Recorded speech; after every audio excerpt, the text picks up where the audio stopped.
Assalamualaikum warahmatullahi wabarakatuh. Kembali lagi di channel Mendadak Horor. Apa kabar? Semoga sehat selalu ya. Dukung channel ini supaya bisa berkembang. Tak usah berlama-lama lagi, kita masuk ke ceritanya. Tahun 2001. Desa Telogorejo yang terletak jauh di pinggiran hutan dan sawah. Awalnya hanyalah kampung sunyi dengan jalan tanah becek, rumah-rumah reot berdinding gedhek, dan suara jangkrik yang bersahut-sahutan tiap malam. Tak ada listrik merata. Sinyal ponsel pun nyaris tak menyentuh desa itu. Tapi semua berubah dalam hitungan bulan.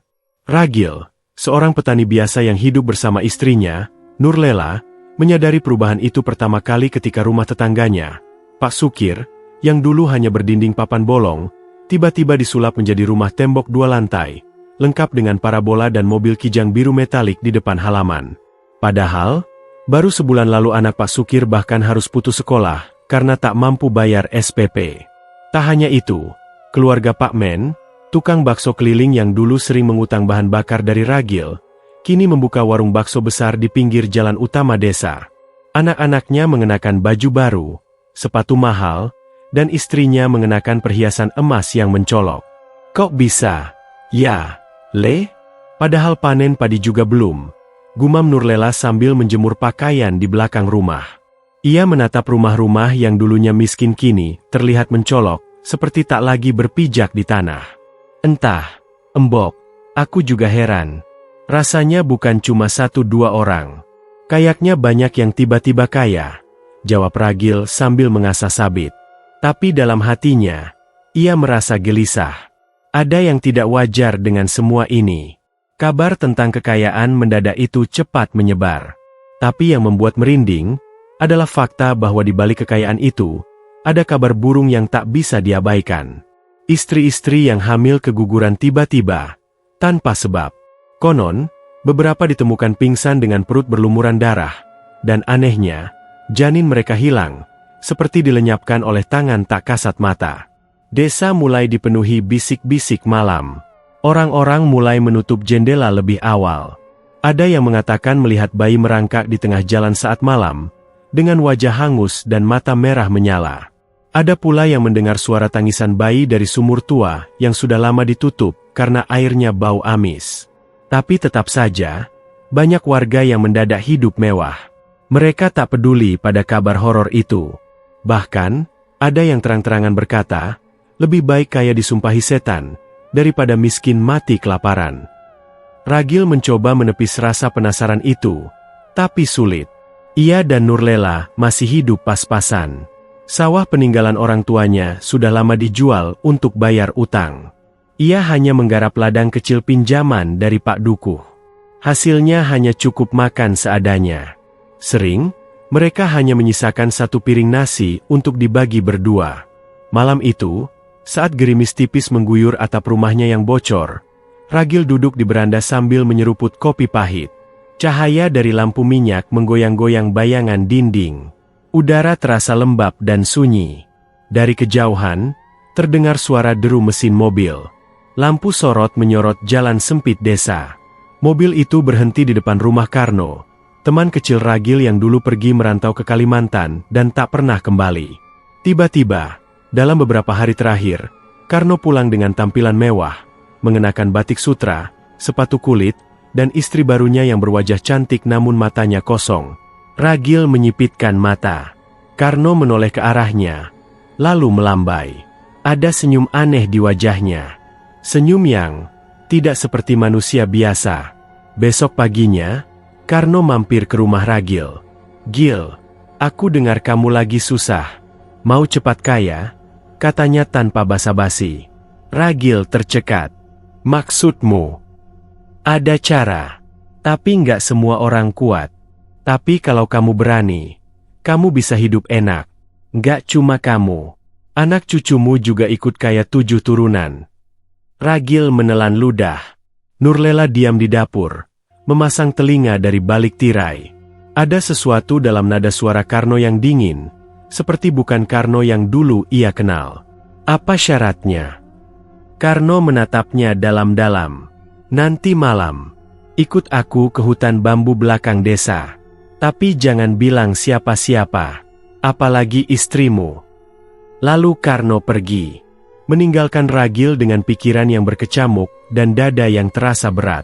Malam itu, Ragil tak bisa tidur. Hatinya berperang. Ia ingin membantu istrinya hidup lebih layak. Tapi kenapa harus diam-diam?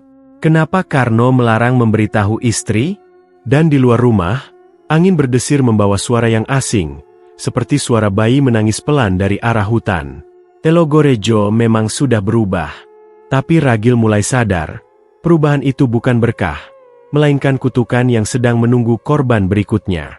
Malam itu, angin menderu dari arah utara, membawa hawa dingin dan aroma tanah basah. Langit Telogorejo gelap pekat, seolah bulan pun enggan menampakkan diri. Di dalam rumah kecil berdinding papan, Ragil duduk sendiri, matanya menatap kosong ke arah pintu yang sedikit terbuka. Sejak pertemuan dengan Karno pagi tadi, pikirannya tak tenang. Kalimat temannya itu terngiang-ngiang, seperti mantra yang tak bisa ia singkirkan. Malam ini, ikut aku ke hutan bambu. Tapi jangan ajak siapa-siapa, apalagi istrimu. Ragil tahu ajakan itu bukan hal biasa. Bukan urusan dagang, bukan urusan kerja, dan jelas bukan hal yang terang-terangan. Tapi entah kenapa, ada dorongan aneh dalam hatinya. Mungkin karena rasa iri, mungkin karena keputusasaan. Sekitar pukul 11 malam, Ragil mengendap keluar rumah. Ia hanya memakai jaket tipis dan sarung yang dililit ke pinggang. Nurlela sudah tertidur. Wajahnya damai meski tubuhnya mulai kurus karena sering makan seadanya. Dengan langkah pelan, Ragil melintasi pematang sawah yang sunyi. Tak ada suara jangkrik malam itu, hanya desir angin dan gelegar halus dari langit jauh. Di ujung pematang, Karno sudah menunggu, berdiri di depan motor trail hitam yang tak bersuara. Naik, ucapnya singkat. Tanpa banyak tanya, Ragil duduk di jok belakang. Motor itu melaju menembus jalan setapak menuju arah utara desa, tempat berdirinya hutan bambu yang dikenal angker sejak dulu. Orang-orang menyebutnya bambu peteng, karena begitu masuk ke dalam, siang pun terasa seperti malam. Tak ada burung, tak ada suara. Sepanjang perjalanan, Karno tak bicara sepatah kata pun. Tapi Ragil mulai merasa ada yang tidak beres. Hawa di sekitar mereka begitu dingin. Ujung jari tangannya mulai mati rasa. Bahkan saat ia mengusap tengkuknya, terasa basah seperti keringat, padahal udara begitu menusuk. Setelah menempuh sekitar 10 menit perjalanan, motor berhenti di depan sebuah gapura batu tua yang tertutup semak. Tak ada tulisan, hanya simbol aneh yang tergurat samar seperti cakar. Di balik gapura itu, ada jalan setapak kecil yang diterangi oleh obor-obor kuno yang menyala sendiri. Api itu berwarna biru, bukan kuning seperti obor biasa. Mulai dari sini, jangan bicara, jangan menyela, dan jangan menatap mata siapapun kecuali yang menyuruh, kata Karno pelan. Ragil mengangguk, jantungnya berdebar kencang. Mereka melangkah masuk. Jalan itu mengarah ke sebuah pondok kayu besar yang tampak seperti bekas lumbung tua. Di dalamnya, ada belasan orang lelaki dan perempuan duduk bersila membentuk lingkaran. Semua mengenakan pakaian hitam dan kepala ditutupi kain gelap. Di tengah lingkaran, berdiri sosok tua renta dengan tubuh membungkuk, mengenakan jubah dari bulu kambing hitam. Matanya putih tanpa bola mata, dan kulitnya penuh kerutan seperti pohon tua yang hampir lapuk. Itulah Mbah Srenggi, sang dukun diam. Suasana di dalam pondok mencekam. Hanya ada suara kayu tua yang berderit pelan dan suara napas dari para peserta yang tertahan. Mbah Srenggi mengangkat tangan, lalu mengucap dengan suara serak seperti pasir kering. Yang datang malam ini, sudah melihat apa yang bisa kalian dapat. Tapi kalian belum tahu apa yang harus kalian beri. Beberapa orang menggigit bibir. Sebagian gemetar. Tapi tak ada yang mundur. Mbah Srenggi menunjuk seseorang di sebelah Ragil. Seorang pria berwajah keras, berdiri dan maju ke tengah. Lalu, di hadapan semua orang, ia mengeluarkan secari kertas merah dan mencelupkannya ke dalam kendi hitam di samping Mbah Srenggi. Air dalam kendi itu berwarna gelap seperti oli, dan begitu kertas dicelupkan, terdengar suara tangis bayi dari dalam kendi. Ragil membeku. Bulunya berdiri. Tapi ia tak berani lari. Mbah Srenggi lalu menatap Ragil. Kau baru pertama. Kau harus tahu harga dari 7 turunan kekayaan. Bukan cuma darah, tapi janin. Daging dari rahim perempuan yang kau sayangi. Ragil terpaku. Otaknya seperti berhenti. Caranya sederhana, lanjut Mbah Srenggi. Kau dan istrimu akan datang dalam ritual berikutnya. Tapi malam itu, istrimu tidak kau tiduri. Ia akan ditukar. Dan benih yang tumbuh dari dalam rahimnya bukan darahmu. Itulah janin tumbal. Ketika waktunya tiba, janin itu akan kami ambil, dan darahnya akan memberi makan kekayaanmu sampai cucu cicitmu. Salah satu peserta di dekat Ragil tersenyum sinis. Matanya kosong, tapi dari mulutnya terdengar bisikan. Aku sudah 2 kali. 2 anak hilang. Tapi lihat aku sekarang. 5 truk. 2 toko emas. Mbah Srenggi mengangguk pada Ragil. Kau bisa mundur sekarang. Tapi sekali kau tahu, hidupmu tak akan sama. Kau miskin selamanya. Atau ikut, dan biarkan darah dalam rahim istrimu menjadi jembatan menuju kekuasaan dunia. Ragil menunduk. Tubuhnya gemetar. Tapi pikirannya dipenuhi wajah Nurlela yang lelah. Rumah reot, utang, dan perut lapar. Dan akhirnya, ia menjawab, saya ikut. Sekelilingnya langsung bergema suara-suara tawa kecil. Tapi tawa itu bukan tawa manusia biasa. Lebih mirip tangis bayi yang dibuat tertawa paksa. Karno menepuk pundaknya. Selamat datang di jalan yang tak bisa diputar balik. Malam itu, Ragil pulang ke rumahnya dalam keadaan kosong. Di matanya tak lagi ada cahaya. Sementara di langit yang hitam, terdengar pekikan burung hantu panjang. Dan dari bawah tanah, janin-janin yang belum lahir mulai menangis pelan. Langit malam Telogorejo tampak muram. Awan hitam menggantung rendah, seolah menutupi bulan agar tak menjadi saksi kebusukan yang akan terjadi malam itu. Hutan bambu di ujung utara desa menderu pelan tertiup angin. Di balik rerimbunan itulah, sebuah ritual setan sedang disiapkan. Ragil berdiri kaku di depan gubuk tua yang sebelumnya pernah ia datangi bersama Karno. Malam ini ia datang membawa Nurlela, istrinya sendiri, yang masih belum tahu apa-apa. Ia terpaksa berbohong, mengatakan bahwa mereka akan ikut pengajian malam Jumat di rumah Kiai Mukhlis. Loh, tapi kenapa jalannya ke belakang hutan, Mas? Tanya Nurlela sambil melirik curiga. Ragil tersenyum hambar. Jalannya muter. Lewat sini lebih cepat. Sudah, ikut saja. Mereka berjalan menyusuri jalan setapak gelap, hanya diterangi lampu sentir kecil yang dibawa Ragil. Di setiap langkah, dada Ragil berdegup keras. Hatinya seperti dicabik-cabik rasa bersalah. Tapi ia telah berjanji. Ia sudah mengucap sumpah di hadapan Mbah Srenggi. Ia tahu, kalau ia mundur, tak hanya kemiskinan yang menantinya, tapi juga kematian yang pelan-pelan diseret kutukan. Setibanya di depan gubuk, 2 lelaki berpakaian hitam membuka pintu. Mata mereka kosong, kulit wajahnya pucat seperti mayat. Salah satu dari mereka memberi isyarat pada Ragil untuk masuk. Nurlela mulai terlihat resah. Mas, ini tempat apa sih? Kayak bukan rumah orang. Tenang, Le. Duduk dulu. Sebentar aja. Di dalam, suasana ruangan diselimuti asap kemenyan yang pekat. Lampu minyak bergoyang tertiup angin entah dari mana. Di sisi ruangan, belasan pasangan sudah duduk diam. Sebagian tampak tertunduk pasrah, sebagian menatap kosong. Di tengah ruangan, terbentang sehelai tikar pandan tua.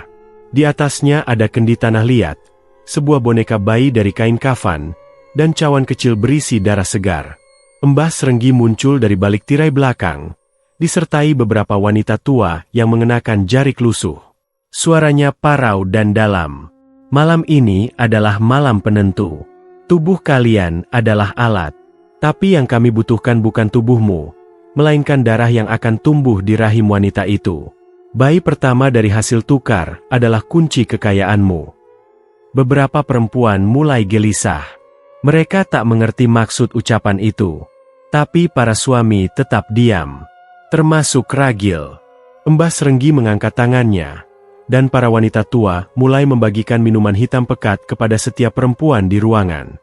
Nurlela memegang cawan kecil itu dan mencium aromanya. "Ini apa, Mas?" "Minum saja, Le." "Untuk syukuran," jawab Ragil singkat. Matanya tak berani menatap wajah istrinya. Nurlela akhirnya menyeruput cairan itu. Pahit, panas.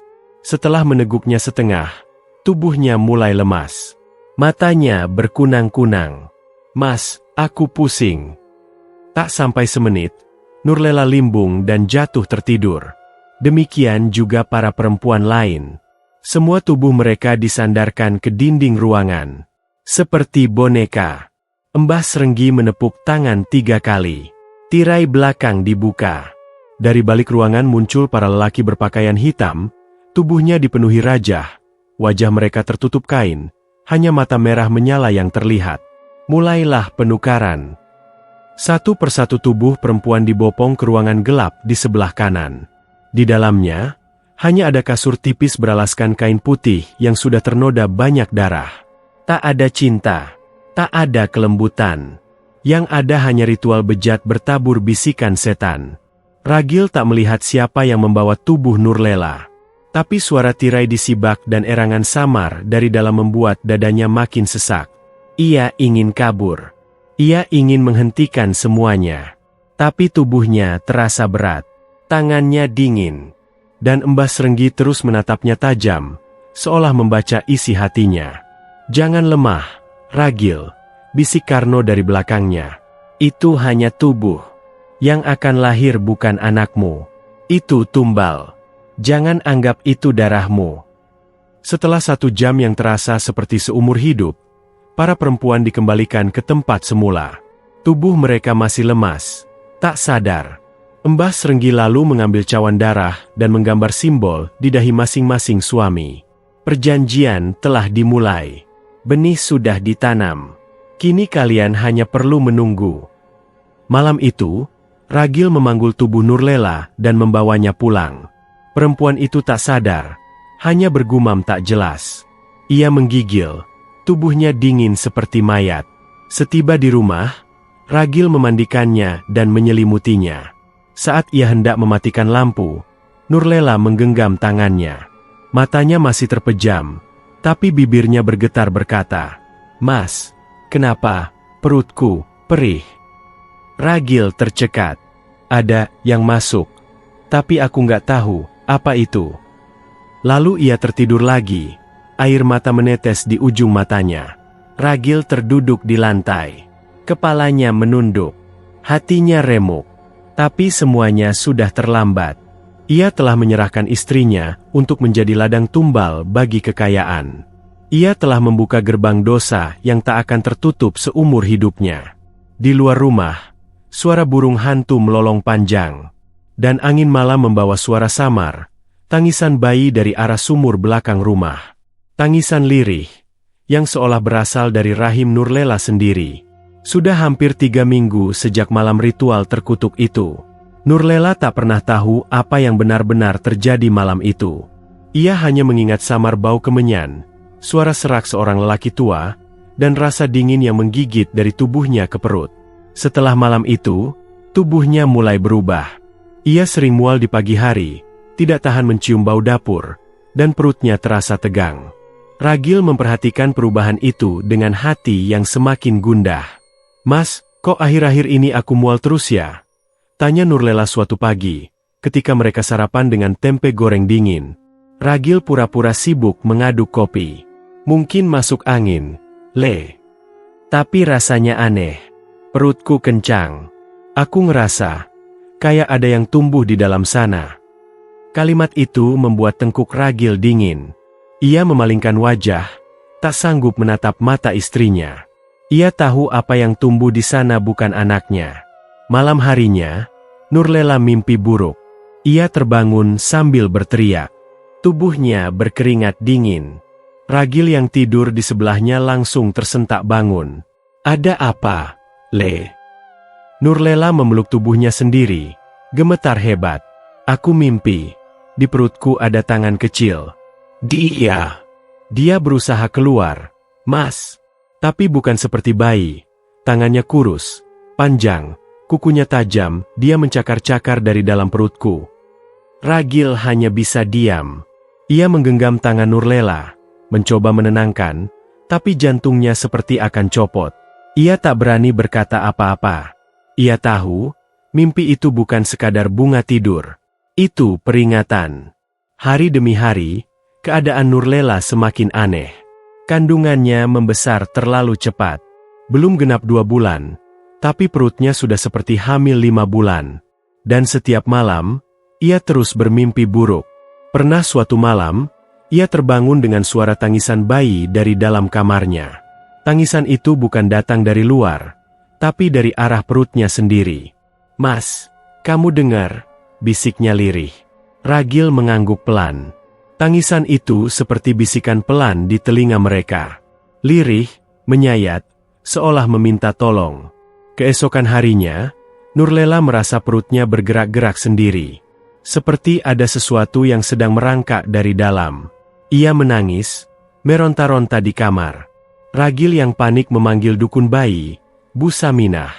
Bu Saminah datang, membawa minyak telon dan bacaan doa. Tapi begitu tangannya menyentuh perut Nurlela, tubuhnya kaku. Wajahnya pucat. Ia menarik tangannya cepat-cepat. Ini bukan janin biasa, Gil, ucapnya pelan. Perut istrimu, rasanya seperti bukan manusia yang di dalam sana. Ragil pura-pura tak mengerti, tapi matanya tak bisa bohong. Bu Saminah meliriknya tajam, seolah tahu ada sesuatu yang sedang disembunyikan. Aku saranin kamu ke kota aja. Bawa ke bidan atau rumah sakit. Ini, di luar kemampuanku. Tapi Ragil tidak berani. Ia tahu, jika ia membawa Nurlela ke dokter, maka semuanya bisa terbongkar. Dan ia tak tahu apa yang akan terjadi jika ia melanggar perjanjian dengan Mbah Serenggi. Beberapa malam kemudian, Nurlela duduk di tepi ranjang, menatap jendela dengan pandangan kosong. Ia sudah tak bisa tidur. Mas, aku dengar suara itu lagi. Dia manggil namaku. Ragil mendekat. Dari perutku. Dia bilang namanya sudah dipilih. Tapi dia nggak bilang siapa. Katanya, saat purnama datang, dia akan keluar. Dan dia minta aku jangan nangis. Tiba-tiba perut Nurlela menggembung. Ia menjerit, tangannya mencakar perut sendiri. Ragil buru-buru memegangi tubuh istrinya yang menggeliat seperti kejang. Ia melihat dengan mata kepala sendiri, kulit perut Nurlela bergelombang, seperti ada sesuatu yang menekan dari dalam. Bentuk jari kecil mencuat, seperti mencoba menerobos daging. Nurlela menjerit kesakitan, dan tiba-tiba dari mulutnya keluar suara lain. Suara bayi. Ma, bunuh aku, atau aku yang bunuh kalian. Ragil terpaku. Suara itu bukan dari Nurlela. Ia berasal dari sesuatu yang berada di dalam dirinya. Setelah malam itu, seluruh suasana rumah mereka berubah. Lampu sering mati sendiri. Cermin kamar mandi retak tanpa sebab. Burung-burung tak mau lagi hinggap di atap rumah. Bahkan tetangga mulai menghindar. Gil, kamu jaga-jaga ya. Aku lihat rumahmu udah aneh. Istrimu juga makin pucat. Dia. Kayak bukan Nurlela lagi, bisik Pak Arman, tetangga dekat mereka. Ragil hanya tersenyum kaku. Ia tak bisa berkata apa-apa. Ia tahu, ini baru awal. Janin yang dikandung Nurlela bukan makhluk biasa. Ia adalah tumbal hidup, bagian dari perjanjian setan yang menuntut nyawa sebagai harga dari kekayaan 7 turunan. Tapi Ragil tak menyangka bahwa yang pertama kali akan ditumbalkan mungkin justru istrinya sendiri. Purnama tinggal 3 malam lagi. Desa Telogorejo mulai diselimuti suasana mencekam. Angin terasa lebih dingin dari biasanya. Bahkan siang hari pun sinar matahari seperti enggan menembus celah dedaunan. Di rumah Ragil, teror sudah berubah menjadi horor yang hidup. Nurlela kini hampir tak bisa bangun dari tempat tidur.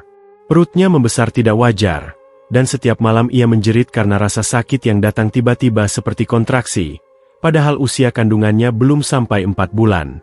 Tapi bukan hanya ukuran perutnya yang aneh, kulit perutnya kini menghitam, seolah ada sesuatu yang membusuk dari dalam. Maas, dia gerak lagi. Dia nyakar perutku dari dalam. Nurlela berteriak, air matanya terus mengalir. Ragil hanya bisa memegangi tangannya dengan panik. Keringat membanjiri wajahnya. Ia tahu waktunya sudah dekat. Janin itu, atau apapun bentuknya, sedang berusaha keluar sebelum waktunya. Tapi bukan karena ingin dilahirkan. Ia ingin keluar untuk menghancurkan. Malam itu, Ragil duduk termenung di teras. Rokoknya sudah habis 3 batang, tapi kepalanya masih terasa penuh. Tiba-tiba, terdengar suara ketukan dari pagar depan. Saat ia mendekat, ternyata Sari, istri Darto, rekan tukar istri saat ritual pesugihan, berdiri dengan wajah panik. Mas Ragil, tolongin aku juga hamil, dan ada yang aneh. Ragil membelalak.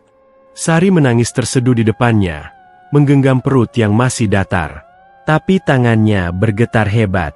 Aku baru hamil 2 minggu, Mas. Tapi tiap malam, aku mimpi dipeluk bayi hitam dan pagi-pagi, aku mimisan. Kemarin, aku bangun tidur, selimutku penuh darah haid, padahal aku hamil. Ragil merasa tubuhnya lemas. Ia tahu, ini bagian dari ritual terkutuk itu. Semua perempuan yang terlibat dalam ritual tukar istri itu sekarang telah mengandung janin yang bukan dari dunia ini. Darto kemana? Tanya Ragil pelan. Sari menunduk. Dia nggak pernah pulang sejak seminggu lalu. Katanya ngungsi ke rumah ibunya di desa sebelah. Aku ditinggal sendirian. Tiba-tiba, dari dalam rumah terdengar teriakan Nurlela. Sari ikut menoleh dengan wajah pucat. Mereka berlari ke dalam kamar. Saat pintu dibuka, tubuh Nurlela sudah melayang di atas ranjang, menggeliat tak wajar. Matanya memutih, mulutnya berkomat kamit. Apa itu? Jerit Sari sambil mundur. Ragil langsung menariknya keluar kamar dan mengunci pintu. Di dalam, suara Nurlela berubah jadi suara tawa anak kecil. Tawa yang tidak semestinya keluar dari tubuh seorang perempuan hamil. Dia dirasuki, desis Ragil. Keesokan harinya, kabar buruk menyebar cepat. 3 perempuan muda di desa Telogorejo mengalami keguguran misterius secara bersamaan. Salah satunya bahkan ditemukan meninggal dengan kondisi rahim robek, seperti dicakar binatang. Warga mulai panik, dan mencium ada sesuatu yang janggal. Malamnya, Ragil mencoba menghubungi Embas Srenggi, sang dukun pesugihan yang dulu memimpin ritual. Ia menyusuri jalanan menuju pinggir hutan bambu tempat kediaman Embas Srenggi. Tapi sesampainya di sana, rumah itu kosong. Sepi, penuh sarang laba-laba. Seperti sudah lama ditinggalkan. Dia sudah menghilang, gumam Ragil. Namun, di dinding rumah Embas Srenggi, Ragil menemukan tulisan dengan darah kering. Janin itu tidak ingin dilahirkan, karena ia dilahirkan bukan untuk hidup, melainkan untuk menagih. Ragil pulang dengan tubuh gemetar. Saat ia membuka pintu rumah, ia mendapati Nurlela berdiri di ruang tamu, dengan wajah datar, dan perut yang bergerak-gerak sendiri. Aku sudah dikasih nama, Mas, kata Nurlela tanpa ekspresi. Ragil menatapnya ngeri. Siapa yang ngasih nama? Dia sendiri. Katanya namanya Bayang. Karena dia hidup dari bayang-bayang perjanjianmu. Ragil jatuh terduduk. Nurlela melanjutkan. Dia bilang, saat purnama, akan ada yang datang untuk menjemput. Dan kalau Mas Ragil gak siap, dia akan keluar dengan caranya sendiri, dan membunuh siapa saja yang menghalangi. Tiba-tiba, lampu rumah padam. Dalam gelap, terdengar suara detak jantung berdentum keras dari dalam perut Nurlela. Suara itu menggema, keras, seperti pukulan beduk. DUG, DUG, DUG. Dan suara tangis bayi kembali terdengar. Kali ini lebih nyaring, lebih jelas, lebih nyata. Sari yang ikut bermalam di rumah Ragil malam itu, pingsan setelah melihat bayangan hitam berdiri di belakang Nurlela. Sosok itu kurus, tinggi, dengan wajah bayi yang bengkok dan matanya merah menyala. Ragil menjerit, "Apa yang kau mau dariku?" Sosok itu tidak menjawab. Ia hanya menunjuk perut Nurlela, lalu tenggelam ke dalam bayangannya sendiri. Malam itu, Ragil tidak tidur. Ia duduk di depan kamar, memegangi parang. Ia tahu, sebentar lagi purnama datang. Dan ketika waktunya tiba, janin itu, Bayang, akan lahir. Tapi bukan seperti bayi biasa. Bayang akan lahir sebagai penagih tumbal. Purnama penuh menggantung tepat di atas langit desa Telogorejo. Udara malam itu begitu dingin, menusuk sampai ke tulang. Kabut tipis melayang-layang di atas tanah, membuat suasana terasa seperti mimpi buruk yang jadi nyata. Ragil duduk membisu di ruang tengah, memegang parang yang sudah diasah sejak sore. Di sebelahnya, Sari masih pucat dan ketakutan, setelah kejadian semalam melihat sosok hitam muncul dari bayangan Nurlela. Rumah itu kini seperti sarang iblis. Suara tangisan bayi terus terdengar dari arah kamar, meskipun belum ada satupun bayi yang lahir. "Mas, itu tangisan dari perut Mbak Nurlela?" tanya Sari lirih. Ragil hanya mengangguk. Matanya sembab. Tak tidur sejak 2 hari lalu. Tiba-tiba, suara teriakan nyaring terdengar dari dalam kamar. Suara Nurlela. Tapi kali ini bukan jeritan kesakitan biasa. Ada sesuatu yang berubah. Lebih parau. Seperti 2 suara bertumpuk jadi satu. Ragil segera berdiri dan membuka pintu kamar. Pemandangan di hadapannya membuat darahnya membeku. Nurlela kini terduduk di lantai. Tubuhnya berlumuran darah. Perutnya robek terbuka. Bukan seperti robekan operasi, tapi seperti dicakar dari dalam. Di sebelahnya, tergeletak bayi, jika bisa disebut begitu. Makhluk itu kecil, seukuran bayi manusia biasa, namun tubuhnya berwarna legam, matanya merah menyala, dan di punggungnya tumbuh 2 tonjolan seperti bakal sayap. Tangannya panjang dengan kuku mencuat seperti pisau. Dan wajahnya, separuh wajahnya mirip Ragil. Nurlela tersenyum pucat. "Mas, ini anak kita." Ragil mundur perlahan.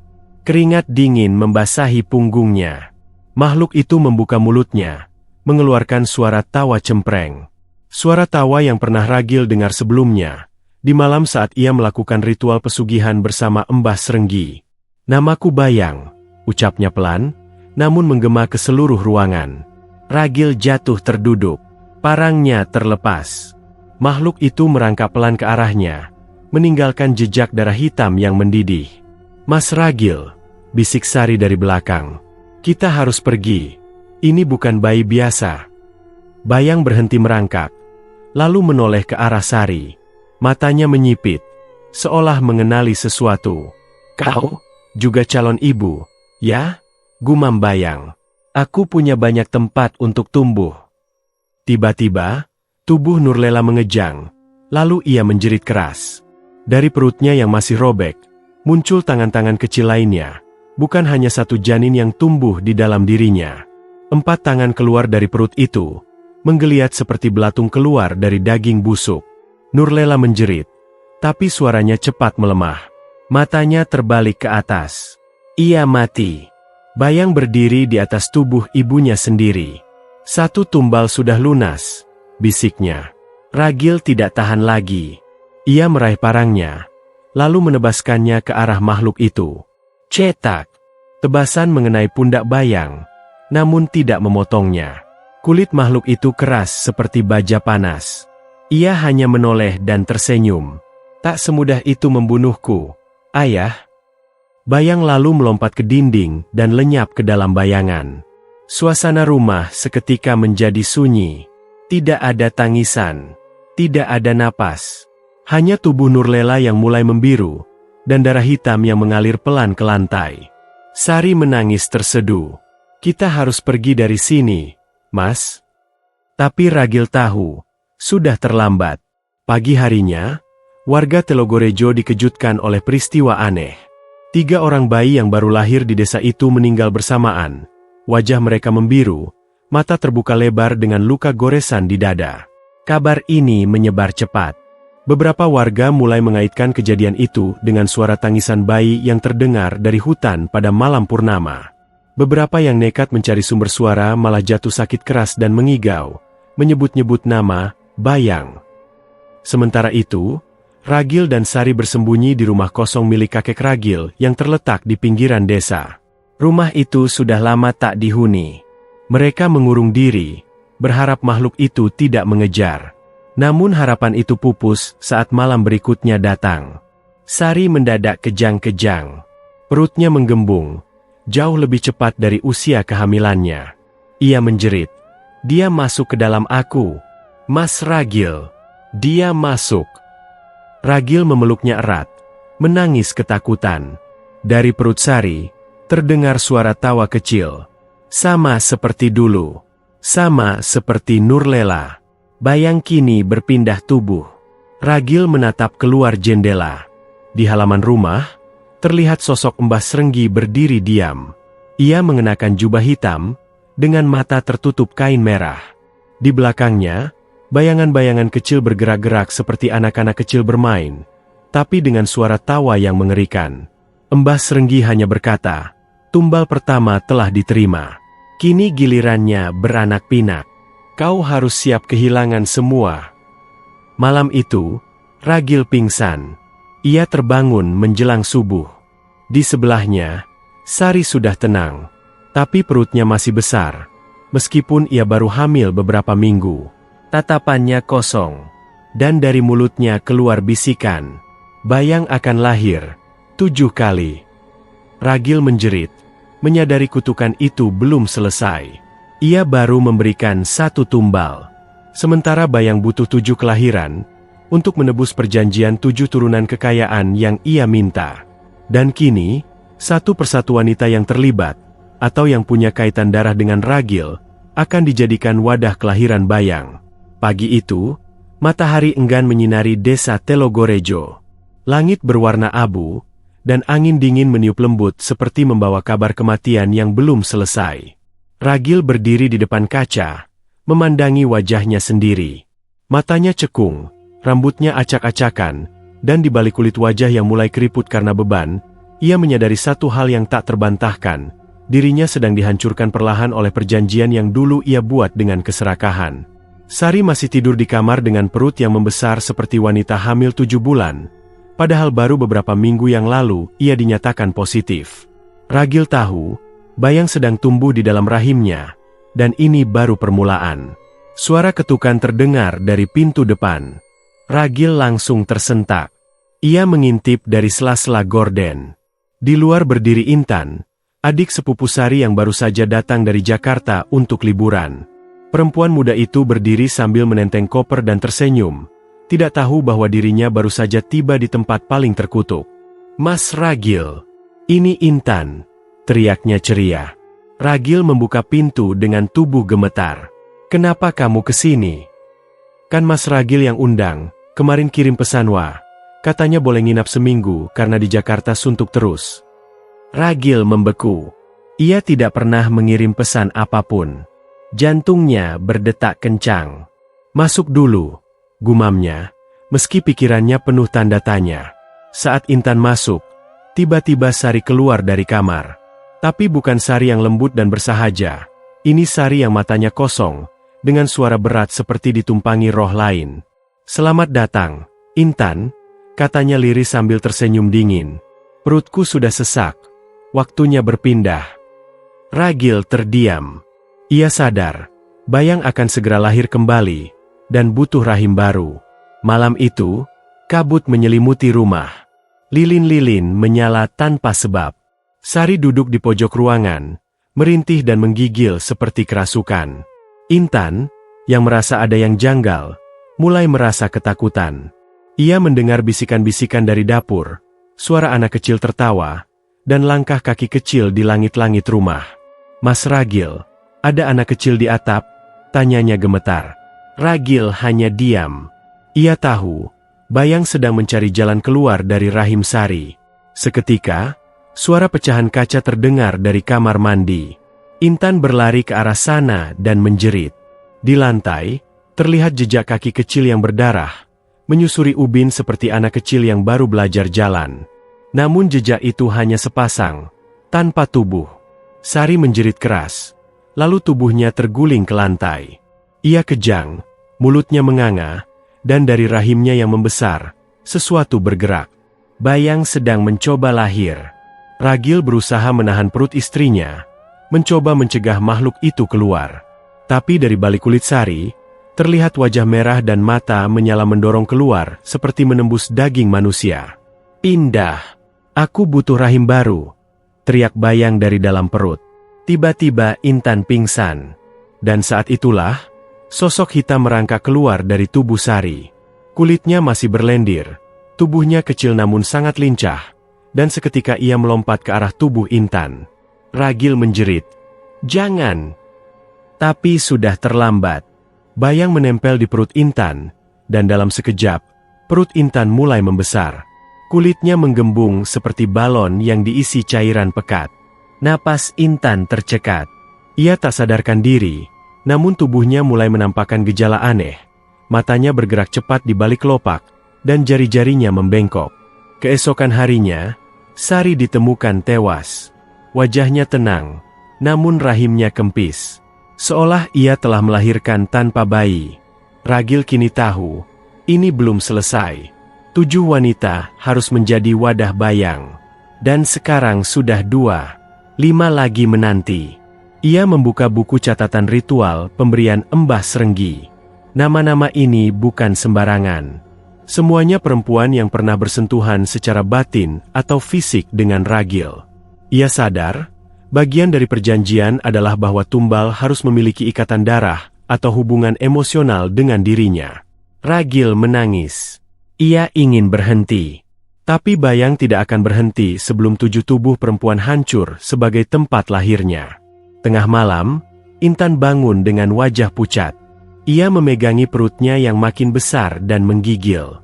Tapi yang lebih menyeramkan, ia tersenyum. Senyum yang bukan miliknya. "Aku sudah nyaman di sini," ucap Bayang melalui mulut Intan. Ragil menatapnya sambil mengangkat parang. Ia berpikir untuk mengakhiri semuanya malam ini. Tapi tiba-tiba, suara dari sudut ruangan membuatnya menoleh. Embah Srenggi muncul dari balik bayangan, berdiri seperti bayang-bayang yang membentuk tubuh manusia. "Bunuh 1, lahir 2, katanya lirih. "Jika kau bunuh 1 wadah, maka kutukan akan berkembang biak. 2 akan menggantikan yang hilang. Kau tak bisa lari, Ragil. Kau sudah menyemai benih iblis." Embah Srenggi tersenyum lebar. Di balik tubuhnya, terlihat siluet 7 anak kecil. Semuanya tak punya mata, tapi semuanya menatap Ragil. Angin malam menggerus genting rumah Ragil, membuat suara berderit seperti rintihan tulang tua yang dipatahkan paksa. Di dalam rumah yang semakin terasa dingin, Ragil duduk sendirian di ruang tengah, memandangi tubuh Intan yang tertidur dengan perut semakin membesar. Padahal baru seminggu lalu ia datang. Tak ada satupun dokter yang bisa menjelaskan kehamilan secepat itu. Tapi Ragil tahu, ini bukan kehamilan biasa. Ini adalah kehamilan iblis. Bayang, makhluk yang tak pernah benar-benar mati, kini tumbuh dalam tubuh Intan. Dan berdasarkan buku hitam peninggalan Embah Srenggi, ketika janin iblis beranak dalam tubuh manusia, 1 bayi akan lahir secara fisik, namun 1 lagi lahir dalam dunia bayangan. Bayi bayangan itu tak memiliki tubuh, hanya eksistensi, namun justru itulah yang paling berbahaya. Suara bisikan terdengar dari sudut ruangan. Ragil menoleh. "Ayah, aku lapar." Suara itu bukan suara Intan, bukan juga suara dari tubuh. Itu datang dari dinding, dari lantai, dari bayangan dirinya sendiri. Ragil bangkit. Ia menyalakan lampu terang, berharap bisa mengusir bayangan yang menempel di tiap sisi dinding. Tapi bayangan itu tak pergi, malah makin jelas. Bayang-bayang bergerak sendiri. Mereka membentuk siluet anak kecil dengan kepala besar dan tubuh kecil berlumur darah. Mata mereka kosong, tapi mengawasi. Intan terbangun dengan tubuh menggigil. Bibirnya pecah-pecah, dan matanya memerah seolah tidak tidur berhari-hari. Tapi yang paling mengerikan adalah saat ia membuka mulut, suara 2 makhluk keluar sekaligus. "Aku haus, dan aku juga lapar." Suara pertama terdengar seperti bayi, halus dan lirih. Tapi suara kedua, berat, dalam, dan penuh kebencian. Ragil memeluk kepalanya. Ia mencoba tetap waras, Tapi setiap menit yang berlalu membuatnya semakin masuk ke dalam jurang kegilaan. Ia sadar, jika bayi itu lahir, bukan hanya Intan yang mati, tapi seluruh desa bisa binasa. Pagi harinya, Intan menghilang. Ragil mencari ke seluruh penjuru rumah, tapi tak ada jejak. Hanya bayangan di balik dapur yang tersisa, bergerak sendiri. Di tembok, tertulis dengan darah, "Aku akan mencari rahim berikutnya." Ragil langsung tahu, tujuan bayang selanjutnya adalah Reni. Reni, mantan pacarnya saat SMA, kini tinggal di kota kecamatan. Ia sudah menikah, tapi belum dikaruniai anak. Ragil tahu, ini menjadikannya target sempurna bagi bayang. Rahim kosong, batin rapuh. Tanpa pikir panjang, Ragil mengendarai mobil tuanya menuju rumah Reni. Sepanjang perjalanan, suara-suara aneh bergema di dalam mobil. Terdengar suara tangisan bayi dari dalam dashboard, suara cakaran di kaca spion, dan setiap kali Ragil melihat ke cermin tengah, ia melihat wajahnya sendiri, tapi versi yang sudah mati. Setibanya di rumah Reni, ia langsung mengetuk pintu dengan panik. Reni keluar, terkejut melihat mantan pacarnya datang malam-malam dalam kondisi kacau. "Ragil, kamu kenapa? Wajahmu pucat banget," tanya Reni khawatir. "Ren, kamu harus keluar dari rumah ini. Sekarang, ada sesuatu yang datang untuk kamu. Ini bukan main-main," ucap Ragil dengan suara tercekat. Tapi sebelum Reni sempat menjawab, lampu rumah padam. Dalam gelap, terdengar suara bayi menangis. Namun tangisan itu tidak terdengar dari dalam rumah. Tangisan itu berasal dari dalam perut Reni. Padahal, ia tidak sedang hamil. Reni merintih kesakitan sambil memegangi perutnya. Perlahan-lahan, tubuhnya terangkat dari lantai dan melayang sekitar 5 cm di udara. Ragil menjerit, mencoba menarik tubuh Reni agar kembali sadar. Tapi kulit wanita itu mulai retak seperti tanah kering.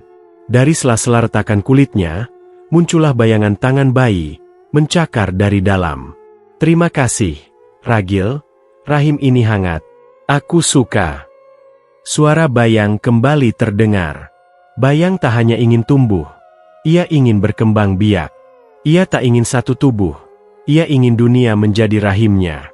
Ragil membawa Reni ke seorang dukun tua yang tinggal di desa lain. Namanya Mbah Wiono, mantan guru spiritual yang pernah berselisih dengan Mbah Srenggi. Saat melihat kondisi Reni, Mbah Wiono langsung tahu, ini bukan pesugihan biasa, Le. Ini pesugihan beranak bayangan. Kalau tak dihentikan, bayi ini akan lahir di 7 rahim, lalu bangkit jadi Raja Bayang. "Raja Bayang?" tanya Ragil gemetar. Makhluk gaib tertua yang tak punya bentuk. Sekali ia lahir sempurna, semua cahaya akan padam. Dunia manusia dan dunia gaib akan menyatu, jadi ladang kelahiran setan. Ragil jatuh terduduk. Caranya menghentikan. Mbah Wiono menatapnya dalam. "Kau harus menjadi rahim terakhirnya, Ragil. Bukan secara fisik, tapi batin. Kau harus menanggung kutukannya dalam jiwamu. Jika kau berhasil, semua yang dirasuki akan terbebas. Tapi, kau akan hidup seperti wadah kosong, dirasuki, dipakai, sampai mati." Ragil menatap Reni yang kini tertidur dengan wajah pucat dan perut kembali normal. Ia tahu waktunya sedikit. Bayang hanya berpindah sementara.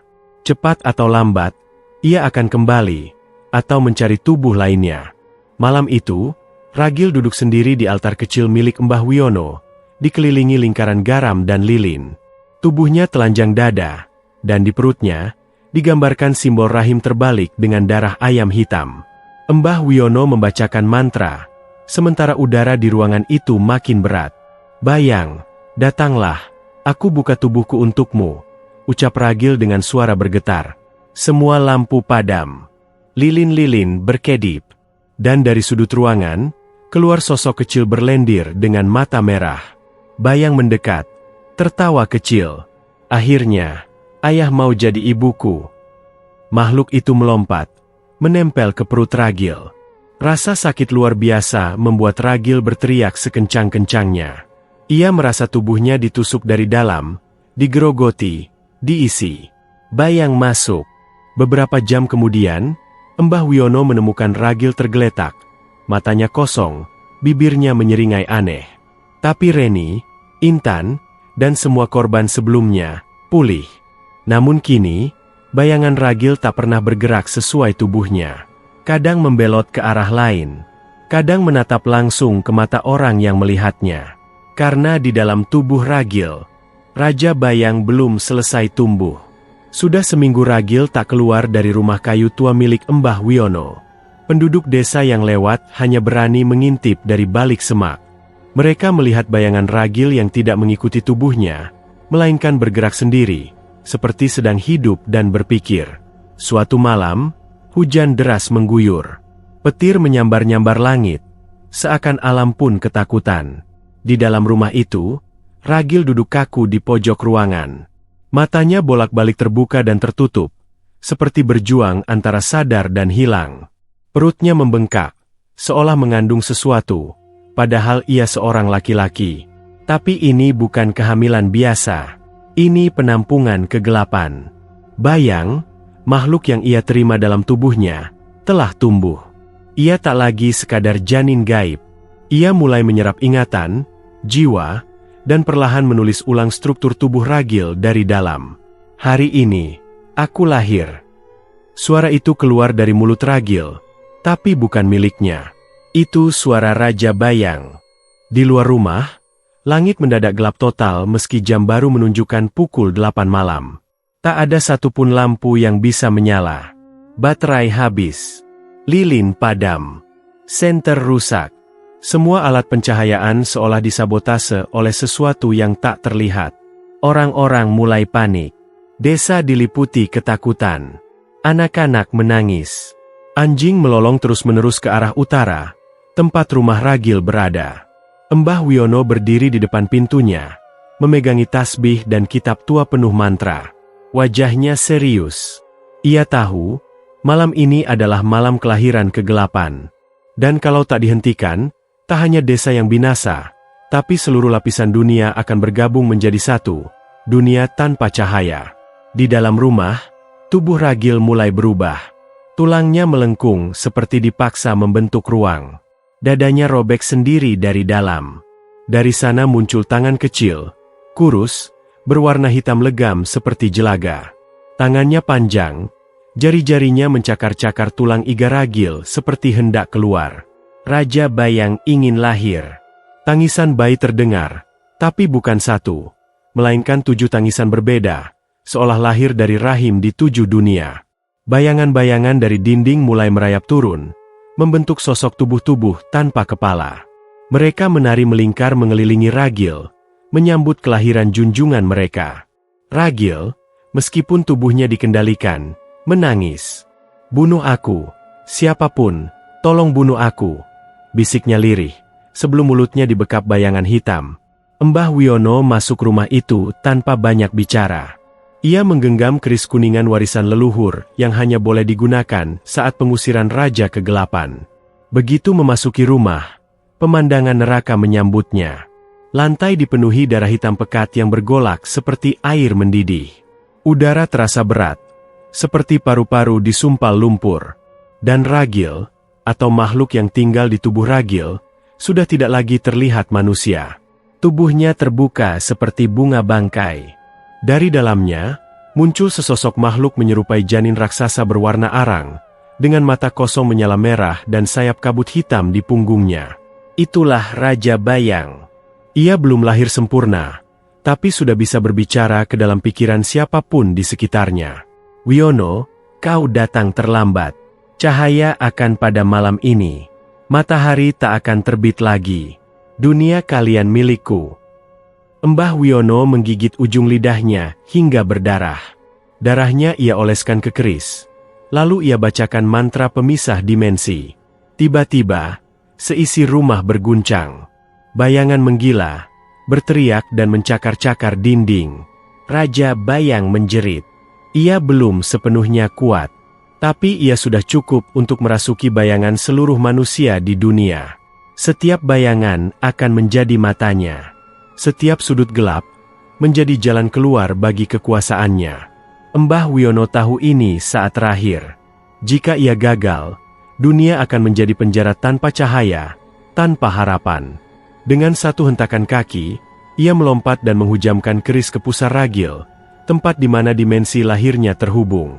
Tapi sesaat sebelum keris menancap, Ragil sadar. Sesaat, cukup 1 detik. Lanjutkan tusuk aku, bisiknya dengan suara parau. Keris menghujam. Tubuh Ragil bergetar keras. Raja Bayang menjerit. Bayangan-bayangan pecah seperti kaca dibanting. Sosok janin hitam itu terbakar dari dalam, mengeluarkan cahaya putih menyilaukan. Untuk pertama kalinya, kegelapan takut pada terang. Pagi datang. Namun matahari tak langsung muncul. Langit tetap abu-abu. Desa sepi. Beberapa warga ditemukan pingsan, sebagian lagi kehilangan bayangan mereka. Mereka hidup, tapi seperti tak ada jiwa. Di dalam rumah itu, hanya tersisa tubuh Ragil yang membeku dalam posisi duduk. Senyum kecil di wajahnya. Matanya terbuka, tapi kosong. Mbah Wiono membakar rumah itu sampai habis. Raja Bayang tidak mati. Ia terkunci dalam tubuh Ragil. Dan selamanya akan begitu. Selama tubuh itu tidak diganggu, kegelapan takkan bisa keluar lagi. Namun, setiap tahun, tepat pada tanggal kelahiran Ragil, akan ada malam di mana semua lampu gagal menyala. Malam itu disebut malam tanpa bayang. Mereka yang menyalakan lilin akan melihat sosok anak kecil di balik nyalanya. Mereka yang tidur dengan gelap akan mendengar suara napas dari balik kasur. Karena Raja Bayang masih ada. Menunggu. Tumbuh. Dan suatu saat nanti, akan lahir lagi dari bayanganmu.